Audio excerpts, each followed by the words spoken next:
Hi guys, tonight I will show you this thing. It is a big piece of Soviet avionics. It is the XO63 IFF transponder. So you can see it is a pretty beefy thing. It is the front and here is the side for you. So you see it is not something small. It is very heavy. So the problem I have with it, apart from the bulkiness and the heaviness, is that so it breaks out in 4 parts. You have a rack with plugs at the rear part. You have some radio frequency antenna splitter here in the middle. Then the 2 electronic modules. This is some kind of logic control module here on the radio transmitting module this side. So the problem I have with it, so this module is approximately nice, in quite good condition and very interesting inside. So this one is interesting, but it has been tinkered and modified. You can see there is a hole here. This plug is probably not original. And the back is badly as shocks and is damaged. And also the rack has been modified and is incomplete. This also has been opened. There are Dremel, marks of Dremel and stuff like this. So I am wondering if I keep it in a single part or if I break it in parts and only keep this one, which is the most interesting, and scrap the other things because I need to make some room anyway. So I am thinking about this, not sure yet. I will show you how it breaks up.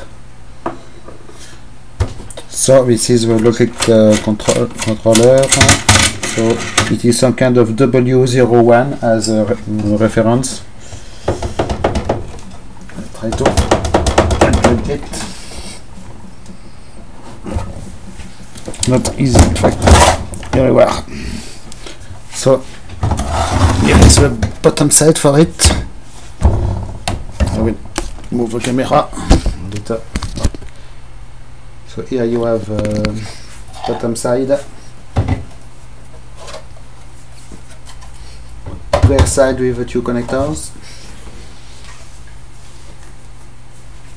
Here you have the 2 matching connector obscures. I will remove this one. So the top section here is has some kind of heatsink module. It is really very heavy. So this contains the power transmitting tubes.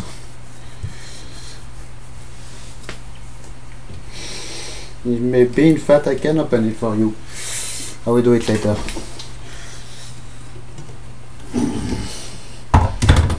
So here is the back. You have a fuse holder here. So I will put it aside for now. And here is the rack part.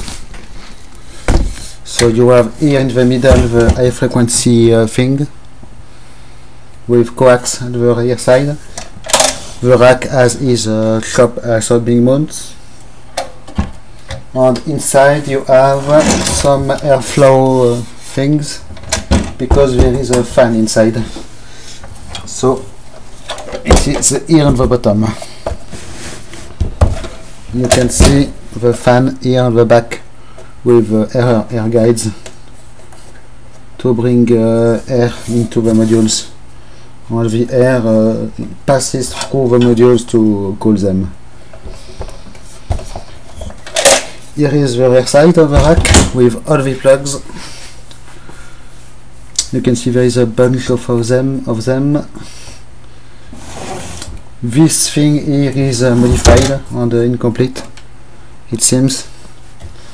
And on the bottom there is also provision for something else. There is a plug here and something missing here. So I believe there was a module mounting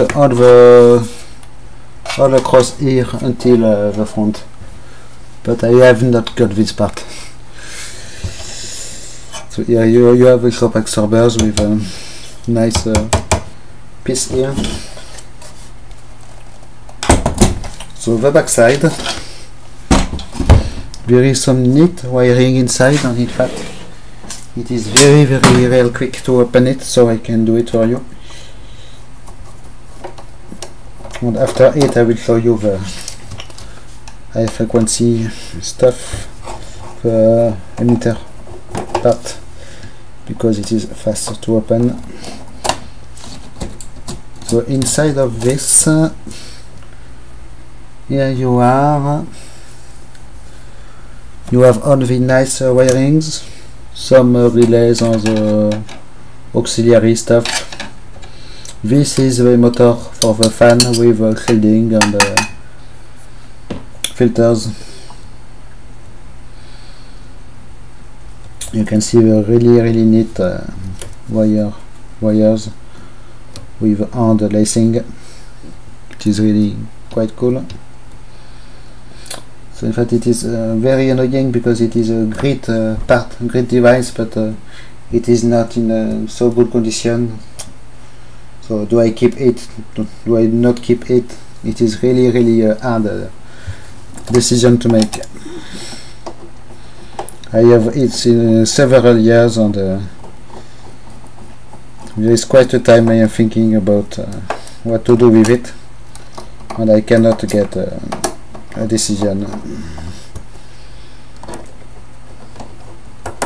All these plug covers could be useful for putting on other stuff, by the way.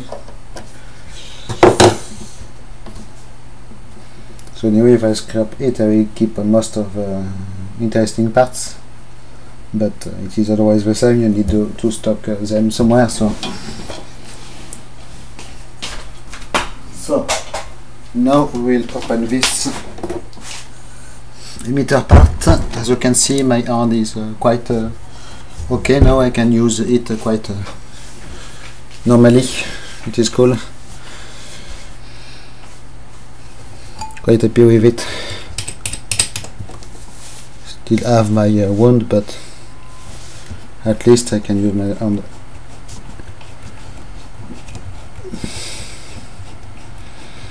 On the screen here behind you have a live stream from the geek group with master control at this time.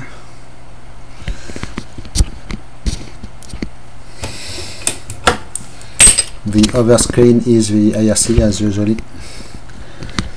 So I did remove this plug. I think it is a signal feeding plug, or maybe power supply at the same time, because in fact, if I remember correctly, there is no back connection, or comes from here. I am not. It must be wrench number 7. So here is my box of little wrench. No, it is 8. Probably 8. 7 also. This is 9. This is 9. But 9 will do. No. 8. Where is my number 8 wrench? Here. Yes.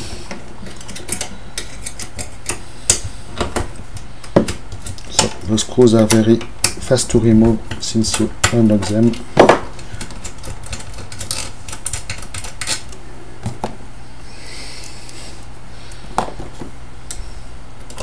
So we will see the awesome contents of it. In fact, I don't remember exactly what there is inside because it is a long time I did not open it. So.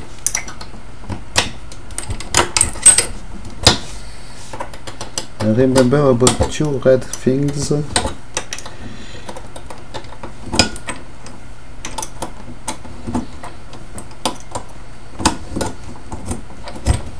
Here we are. Yes, it has been modified by several ways. Yes, here it is. So, what do we have here? Oh, I will put it on this. It should be better, I think, to show you.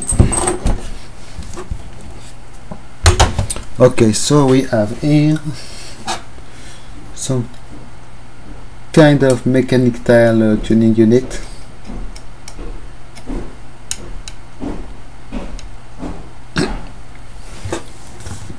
Then these red things contain two power vacuum tubes for the emitter side, I believe, with mechanical stuff. It is really weird. And these are two high voltage caps, high voltage rectifier here, and some auxiliary stuff here. So as I was saying, there is no back connection. So everything comes from the front. You have here a coax thing, but the front plug is not the original one, because anyway it is a TGL bond, so it is a East German made plug here, not Soviet.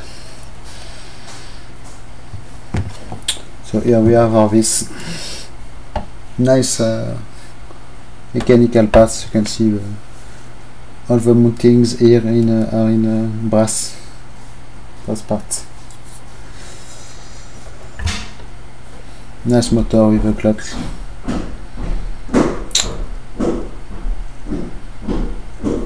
Okay, so it's all for this. I did still not decide what to do with it. As you can see, there is lots of stuff in the bottom. So anyway, if I scrap it, I will show you the contents by some means. So thanks for watching. Bye bye.